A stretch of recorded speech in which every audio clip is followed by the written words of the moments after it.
তো hey guys, তোমরা সবাই কেমন আছো?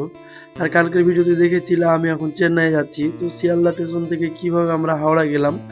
আগে আমাদের অনেক কষ্ট হতো, কারণ শিয়ালদা থেকে কোনো যাতায়াত রাস্তা ছিল না। এখন মেট্রো হয়েছে, তাই মেট্রোতে যাব। আগে বাসে বা ট্যাক্সিতে যেতে হতো।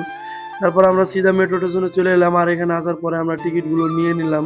মেট্রো টিকিট, এখান থেকে হাওড়া যাব। তারপর মেট্রোতে চেপে গেলাম, চাপার পরে মেট্রোতে করে আমরা ফাইনালি হাওড়াতে চলে এলাম। আর হাওড়াতে আসার পরে এখান থেকে তোমরা বেরোবে মেট্রো স্টেশন থেকে বাড়ার পরে, এটা মনে হয় 18 নম্বর প্ল্যাটফর্মের সামনে উঠবা ভিতরে। আর ওঠার পর যারা না বুঝতে পারো, সামনে বোর্ডটাতে দেখবা লেখা আছে কোন দিকে 23 নম্বর বাইরে যাওয়ার প্ল্যাটফর্মগুলো আছে, বা ভেতরে লোকাল ট্রেন কোন দিকে যায়। তো ওটা দেখে আমরা চলে এসেছিলাম, আর এখানে ভেতরে হাওড়া স্টেশনের ভেতরে আসছিলাম আর ভিডিও বানাচ্ছিলাম। তো আমার বন্ধুটা রুবেল বলছিল যে এখানে সবাই আমাকে দেখে নাকি হাসাহাসি করছিল।